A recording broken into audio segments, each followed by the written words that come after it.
How long will you target me?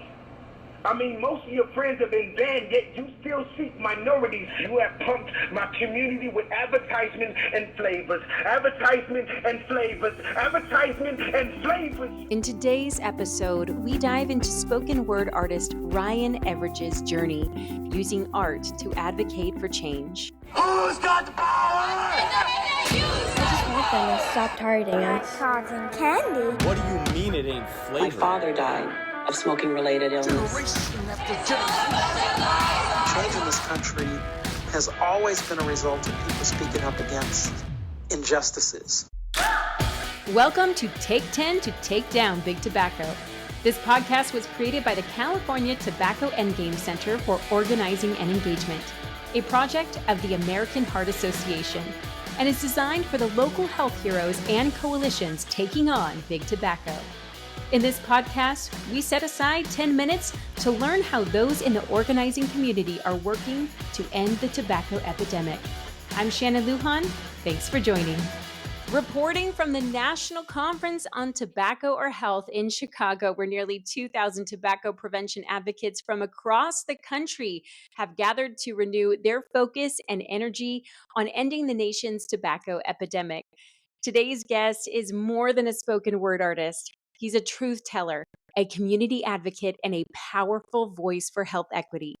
Ryan Everidge harnesses the power of poetry to challenge injustice, uplift communities, and call out the tobacco industry's decades-long targeting of Black lives through the marketing of menthol products. You may recognize his compelling collaborations with the American Heart Association, including the viral piece, What Would They Say?, that earned a silver award in the 2024 Anthem Awards, which honors the purpose and mission-driven work of people, companies, and organizations worldwide. So congratulations on that big win. And joining him today is the executive producer of these pieces, Eric Batch, National Vice President of Advocacy, Outreach, and Partnerships at the American Heart Association. Ryan, Eric, thank you so much to both of you for being here. Absolutely. Thank you for having us. So, Ryan, your pieces are incredibly powerful, and the passion you bring to the issue truly resonates with people. What fuels this passion? What fuels this passion is my community. Before I was aware about tobacco and what they were doing, I was doing my own thing, right? And then once American Heart Association through Eric Batch made me aware of the problem and how they're targeting us, it made me realize that, you're not just targeting me, you're targeting my children. I don't want my children growing up in a world where they feel that they need to use those products, which is going to harm them. So that's what really fueled the fire to make these pieces and how well they're doing. And yes, we are recording from Chicago, where both of you presented, including the piece, How Long Will You Target Me?, to a room full of advocates. And afterwards, you opened the floor for reflections, and emotions were raw. We heard anger, outrage, among some other emotions. Can you take us back to the moment where you realized that the spoken word could be a tool for advocacy and impact?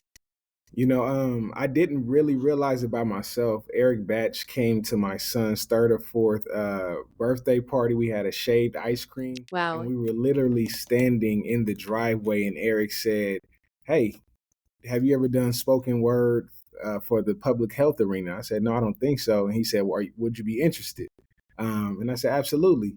So then he started to download me on all the information I needed to know in regards to tobacco and what they were doing. So what do you think, Eric? I think, we were at a critical juncture in our campaign, our tobacco fight, and really realizing that we needed authentic, genuine, powerful voices. And so I've seen Ryan perform poetry for years, and knowing the power of his voice, the power of the art form, and really wanted to add that to our tobacco control movement. And it has been a great addition, a very powerful tool. And Ryan, your work is filled with powerful lines that really stick with people. Are there any favorite lines or verses that hold special meaning for you? And also tell me a little bit about your creative process from idea to performance. Right. So the process started with gathering the information, which what Eric did. He had a lot of documents and he sent them to me, and I was able to read and study because it's very important to know what you're talking about. And what ended up happening was I started to see a pattern, started to see the numbers and how they were targeting us. And what ended up happening was from there, it just came out. I just started flowing and writing. And one of my favorite lines is, "Our death rates rise with your profits." Mine too. And then something really triggered you in reading about that. Okay. Absolutely. And so I was completely oblivious to the fact that we were being targeted. Like it was a secret war going on, and I had no knowledge of it until Eric brought me this information, and then I was able to see for myself, like, oh, this is really happening. When we reached out to Ryan, we were at such a critical point in the fight against big tobacco. We knew we needed to maintain the pressure on the industry, really to stop the harm to our kids, our communities, and really the environment. And so wanted to reach out to him to lend his voice to this fight. When you think about it, we shouldn't even be debating this issue. We shouldn't be debating whether a business should be allowed to sell a product that kills 45,000 Black people every year. Right. In his poetry, Ryan talks about how other flavored cigarettes were banned years ago, but the flavor that causes the most harm in Black communities was left out. And so through his work and through these videos, we have an opportunity to fix that and really be intentional about righting a wrong. If you think about it, if we had acted over a decade ago, more than 250,000 Black lives would have been saved. That's why this work represents one of the most important public health policies that we can implement. Yeah, that number is mind-blowing, and it really puts into perspective the urgency of acting fast on this issue and organizing the community to stop big tobacco's influence. How have communities responded to your work? They responded very well. I spoke to a woman yesterday that is a teacher in Kansas, and she stated that she's been using my pieces in her classes to help bring awareness as well as to educate those that are uneducated on this topic specifically. But it's not just her. It's around the United States, from Wisconsin to Illinois to Sacramento to New York, you name it. The message is getting out there because the way it's presented is done in a way that people can relate to. And I think that's so important because Ryan is relatable. He is an authentic voice. It's one thing for an advocate to say that a policy isn't racist or it isn't discriminatory or isn't going to lead to over-policing. But Ryan being able to say this in the way that he does, it adds weight, to it. And, now don't get me wrong, these are real concerns. I mean, we can't overlook them. We got to address them. But I like when he talks about how we can't use race or the fear of racism as an excuse to not protect our communities. But we hear these arguments, and it's absolutely absurd to say that restricting the sale of flavored tobacco products is somehow racist or discriminatory. And Ryan allows us to really flip that, because what's racist is how the tobacco industry targets the Black community and other communities of color with a single flavor.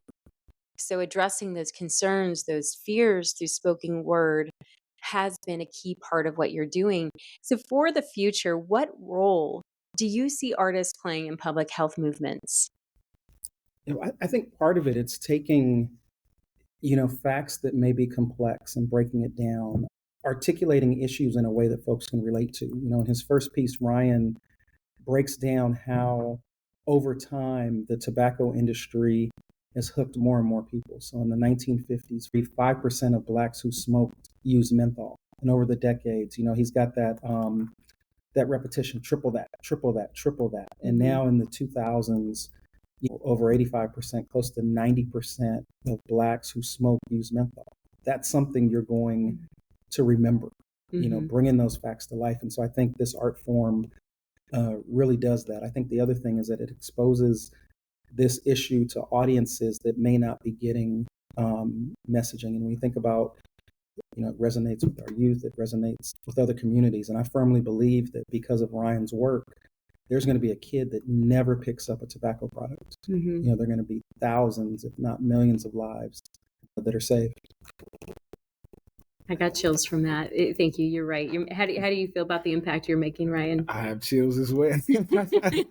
No, I mean, the impact is amazing. You know, when we started this again in my driveway at my son's birthday party, I never knew that it would grow to this. I never knew that it would reach the heights of government that where they're starting to change their minds on being on the side of tobacco to now being on the side of life. You understand? So the fact that this message and these videos are reaching across the United States is crazy. You know, it's a new experience. And I think the important role in artistry as well as advocacy is that you're able to reach people and give them data that they can receive and consume in a way that they feel comfortable versus just reading off a board or reading emails. They can receive it and be excited about it.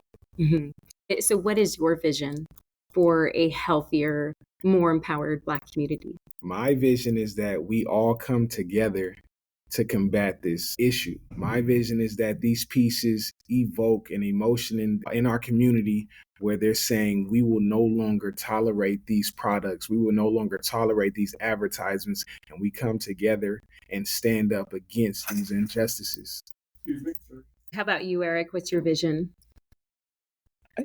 I think my vision at its most basic level, and I said it earlier, there's going to be a young person that never picks up a tobacco product. There's going to be someone that's struggling with addiction that's going to be able to quit, to get cessation services. I mean, I think that's what's so important, you know, the ability to extend lives, to improve the quality of lives. When you think about that person who quit smoking and they have another birthday, they have another milestone. You know, I've experienced losing a loved one to a tobacco-related death. It's hard. My grandfather was a 2-pack a day smoker, you know, and seeing him die from a tobacco-related death and thinking about everything that he was robbed of memories, robbed of time with family. I mean, the family members that never got to meet this awesome, amazing man because the tobacco industry chose profits over truth. That's powerful. And thank you for being so vulnerable, so open to share your art, to be able to share your story. Your work doesn't just speak truth, it calls us to act. So thank you for sharing your voice with us today. We're excited to see the continued impact of your work and the change it inspires. Absolutely. Thank you. Thank you. For more information about this subject and other advocacy resources, go to organizingtoendtobacco.org. And don't forget to follow us on social media. I hope you found this discussion insightful and enjoyed our exploration of today's topic. If you have any questions or comments, please reach out to us through our website or social media channels, and be sure to share this podcast with your friends and colleagues. Until next time, thanks for joining. This program is copyright of the California Tobacco and Game Center for Organizing and Engagement, a project of the American Heart Association, with funding from the California Tobacco Prevention Program. The opinions expressed by the speakers in this podcast are their own and not necessarily those of the Tobacco and Game Center, California Tobacco Prevention Program, or the American Heart Association. For more information, visit organizingtoendtobacco.org.